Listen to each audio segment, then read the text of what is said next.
बिस्मिल्लाहिर्रहमानिर्रहीम। अस्सलाम वालेकुम। मैं हूँ सलीम खालिक और आप देख रहे हैं एक्सप्रेस डिजिटल पर। मुझे आज ये खबर शाये हुई है, एक्सप्रेस में आपने पढ़ी होगी। मैं कहा चलो आपको वीडियो पे भी इसकी डिटेल बताई जाए। चैम्पियंस ट्रॉफी में हमारी टीम पहले ही राउंड में बाहर हो गई। 29 साल बाद मुल्क में कोई इवेंट हुआ आईसीसी का और 29 दिन भी नहीं लगे उसमें हमारा सफ़र ख़त्म होने में। हमारे पास ट्रॉफी थी जो हमने खुद ही गिरा दी हाथ से। अब पता चला है इसकी कई और वजूहात भी थी। चल तो ये चैंपियंस ट्रॉफी रही थी, लेकिन इस चैंपियंस ट्रॉफी के दौरान एक वर्ल्ड कप भी चलता रहा और वो वर्ल्ड कप था अना का वर्ल्ड कप, ईगो का वर्ल्ड कप। हमारे हेड कोच व गैर एलानिया चीफ सेलेक्टर आकिब जावेद और कैप्टन मोहम्मद रिजवान के दरमियान दोनों अपनी अपनी जगह पर खुद को दुरुस्त समझ रहे थे। हुआ ये कि रिजवान को अहमियत नहीं दी गई, अहम फैसलों पे उनसे मशावरत भी नहीं हुई और वो खुद को अलग थलग महसूस कर रहे थे। एक प्लेयर है खुशदिल शाह, रिजवान उनको शामिल करना चाहते थे टीम में। उन्होंने अपनी बात मनवा ली। सेलेक्टर्स को बड़ा बुरा लगा। उन्होंने जवाब में फ़हीम अशरफ को टीम में शामिल कर लिया, जो दूर दूर तक सेटअप का हिस्सा नहीं थे। और आपने देखा होगा कि एक मैच जब वो खेले तो रिजवान ने उनसे 2 या 2.2 ऐसे कुछ ओवर करवाए थे। अपना गुस्सा उन्होंने वहां जाहिर कर दिया। इस तरह की चीज़ें थी। स्क्वाड गलत सेलेक्ट हुआ तो सेलेक्ट होने की वजूहत ये भी थी। पीसीबी अब क्या करेगा?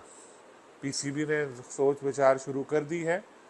चेयरमैन मोहसिन नकवी खासे नाराज हैं, क्योंकि 2 बार उन्होंने कहा था सिलेक्शन कमेटी को, आकिब जावेद को, कि तुम जो टीम सेलेक्ट की है उस पर बहुत ज़्यादा क्रिटिसिज्म आ रहा है और ये बैलेंस नहीं लग रही, तो तुम लोग इसको रिकंसीडर करो।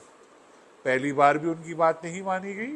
दूसरी बार एक मीटिंग हुई, उसके बाद कहा नहीं, वही स्क्वाड बरकरार रखेंगे, जिस पर अब तक तनकीद हो रही है और जिसकी वजह से क्या टीम का हाल हुआ। बिल्कुल आपके जहन में सही बात आ रही है कि चेयरमैन ने खुद क्यों नहीं चेंज कर दी।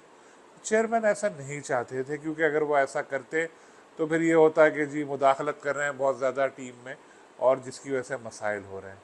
अब पीसीबी जल्दबाजी में कोई फैसला तो नहीं कर रहा। वैसे भी आकिब जावेद अबूरी हेड कोच थे और उनकी पोजीशन अब ख़त्म हो चुकी है, तो उनको तो हटा दिया जाएगा यहाँ से।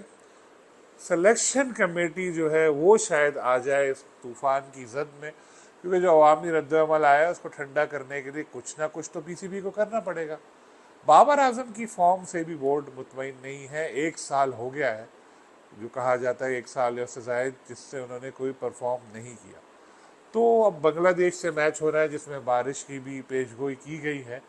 जब ये मैच ख़त्म होगा तो हो सकता है पीसीबी क्योंकि मेज़बान है तो चैंपियंस ट्रॉफी ख़त्म होने का इंतज़ार करे। इवेंट के बाद फिर मीटिंग्स होंगी, मीटिंग मीटिंग खेला जाएगा और फिर कोई ऐसे डिसीजन होंगे जो नज़र आएंगे कि जी ऐसा हुआ। लेकिन क्या फ़ायदा होगा? वर्ल्ड कप के बाद भी बात की गई सर्जरी होगी, ये होगी, वो होगी। कुछ अरसे के लिए कुछ प्लेयर बाहर हुए, फिर वो वापस आ गए। टीम मैनेजमेंट के जो लोग थे वो उधर से हटे तो कोई और जिम्मेदारी उनको मिल गई। उनके गैर मुल्की दौरे, सारे मज़े अब भी जारी है। तो ठोस इकदाम करने पड़ेंगे पीसीबी को, तभी कुछ फ़र्क पड़ेगा, तभी कोई बेहतरी आएगी पाकिस्तान क्रिकेट में। वरना लोग बहुत बदजन होते जा रहे हैं क्रिकेट से। इंशाल्लाह फिर आपसे मुलाकात होगी। अल्लाह हाफ़िज़।